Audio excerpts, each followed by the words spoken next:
السلام علیکم ورحمۃ اللہ وبرکاتہ۔ بسم اللہ الرحمن الرحیم۔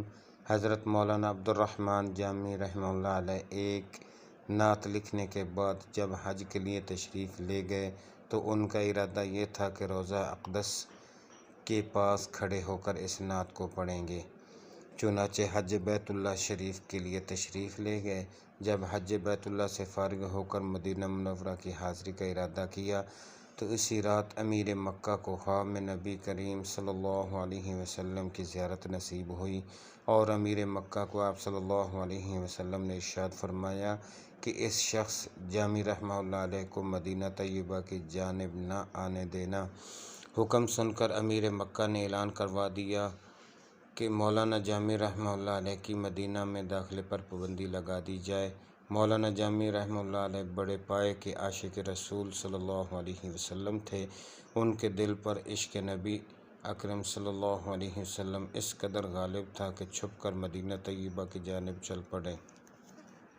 بعض سیرت نگار لکھتے ہیں کہ قافلے میں ایک صندوق میں بند ہو گئے لیکن پھر بھی امیر مکہ نے جانے نہ دیا، اور بعض لکھتے ہیں کہ بھیڑوں کے ریوڑ میں ان کی کھال اوڑھ کر چلتے چلتے مدینہ طیبہ میں داخل ہونے کی کوشش کرنے لگے، پھر بھی نبی پاک صلی اللہ علیہ وسلم نے نہ آنے دیا۔ جب دوبارہ امیر مکہ کو نبی پاک صلی اللہ علیہ وسلم کی زیارت ہوئی، فرمایا جامی رحمہ اللہ علیہ کو میرے روضے پر بالکل نہ آنے دینا۔ جب اس نے یہ حکم سنا تو اس نے اپنے آدمی دوڑائے جو مولانا جامی رحمہ اللہ علیہ کو مدینہ طیبہ کے راستے سے تلاش کر کے پکڑ کر لے آئے، اور امیر مکہ نے مولانا جامی رحمہ اللہ علیہ کو سختی سے جیل میں بند کر دیا۔ چنانچہ تیسری مرتبہ پھر امیر مکہ کو نبی پاک صلی اللہ علیہ وسلم کی زیارت نصیب ہوئی۔ آپ صلی اللہ علیہ وسلم نے فرمایا، جامی کوئی مجرم نہیں بلکہ ہم اس لیے اسے اپنے روضے پر آنے سے روکتے ہیں کہ اس نے کچھ اشعار لکھے ہیں جن کو وہ میری قبر انور پر کھڑے ہو کر پڑھنا چاہتا ہے۔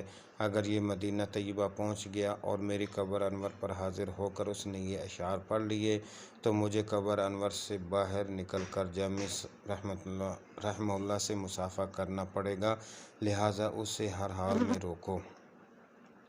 پھر امیر مکہ نے آپ رحمۃ اللہ علیہ کو قید خانے سے نکالا اور بڑی عزت و تکریم کے ساتھ پیش آیا۔ پھر امیر مکہ نے مولانا جامی رحمۃ اللہ علیہ سے پوچھا کہ آخر وہ کون سی نعت ہے جو آپ روضہ رسول صلی اللہ علیہ وسلم پر سنانا چاہتے تھے۔ مولانا جامی رحمۃ اللہ علیہ نے روتے ہوئے یہ چند اشعار پڑھے۔ یا رسول اللہ صلی اللہ علیہ وسلم، آپ کے ہجر و فراق اور جدائی سے میرا جسم بے حال اور ٹکڑے ٹکڑے ہو گیا ہے۔ یا رسول اللہ صلی اللہ علیہ وسلم، نافرمانیوں اور گناہوں کی وجہ سے میرا دل مرجھا کر در در کی ٹھوکریں کھا رہا ہے۔ یا رسول اللہ صلی اللہ علیہ وسلم، دن رات انتظار کر کر کے میرا پیمانہ صبر لبریز ہو چکا ہے۔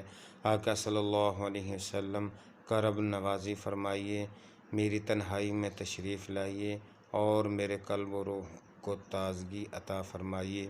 یا رسول اللہ صلی اللہ علیہ وسلم، جب آپ مجھ مسکین نادار کے غریب خانے پر قدم رنجہ فرمائیں گے تو میں آپ صلی اللہ علیہ وسلم کے نعلین شریفین کے نقش پر اپنی جان قربان کر دوں گا۔ یا رسول اللہ صلی اللہ علیہ وسلم، میں اپنے افعال و اعمال پر حیران ہوں اور گناہوں کی وجہ سے میرا چہرہ سیاہ ہو چکا ہے۔ میرے آقا صلی اللہ علیہ وسلم، میں اس پر از حد شرمندہ اور نادم ہوں۔